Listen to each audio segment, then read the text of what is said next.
Zaten həkimlər də bizə gedəndə dərman yazanda deyir bilmirəm nə olacaq. Qəbul eləyin 3-4 gündən sonra baxarıq. Hətta heç belə həkimlər özləri belə heç vaxt 100% də heç nəyə qaranti vermirlər. Hər bir şeydə həmişə dönüş bir yeri hansı ki görürlər ki, dəqiq belə bir nəticə olur. Amma demirlər, heç vaxt deməklə. Əslində düzgündür, əslində çox düzgündür. Çünki insana həm yenə də şans verilir, həm onun iradəsini qırmaq mümkün deyil, lazımdır deyil. Yəni bədminliyə yükləmək ehtiyac yoxdur. Bəli. Burada nə deyir? Bu əllərdəki xəttlər bizə nə deyir? Biraz istəyirəm tamaşaçılarımız üçün açaq. Bizim əlimizin quruluşu özümüz haqqında bir məlumatdır. İlk olaraq bizim xasiyyətimizi göstərir. Tutaq ki, məsələn, burada indi yəqin ki çəkirlər. Burada tutaq ki, belə bir əl şəkli var, düzdür? Bəli. Əl uzunsovdur. Bəli.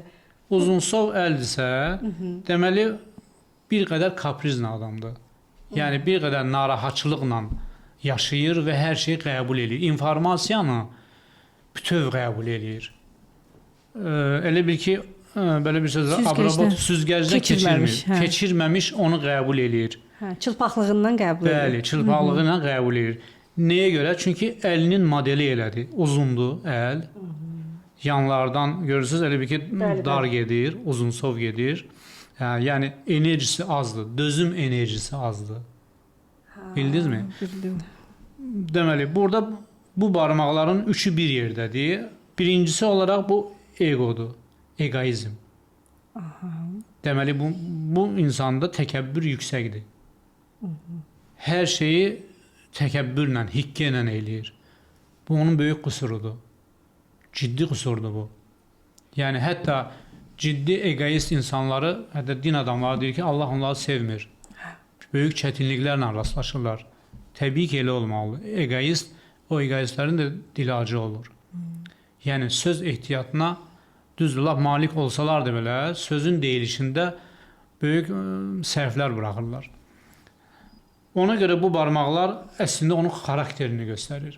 Deməli, egoistdir, sərtdir və özünü idarə eləyə bilmir. Orta barmaq onsuz da zaten hər kəsdə böyükdür. Amma bunda asobinli, biraz fərqlilik var. Dərd çəkir. Dərd çəkir. Bəli, bu dərd çəkəndir. Biz üstə gəl, baxın, barmaqların ortasında düyünlər olur. Bəli. Bunda biraz qabarit formadadır. Hündür, yəni daha çox hündür. O öz qanunlarını yeridir. Eşitmir, tabi olmur. Əksinə öz qanunlarını yeridir. Sanki buna tabi olmalılar. Bunun dediklərini hər kəs etməlidir və eşitməlidir. Deməli, bu insanın günahı hələ ki özündədir. Yəni, kənarda günah axtara bilməz. Amma bu hardan toplana bilər bunda?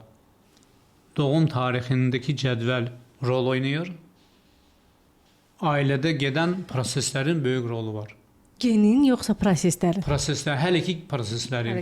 Biz hesablayarkən doğum tarixini onda görürük ki, gende problem var yoxsa yox.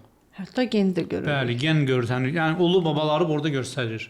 Tutaq ki, məsələn deyirəm, belə bir şey var da, indi biz adı göstərməyək burada. Baxın, bir dənə bir rəqəmi var.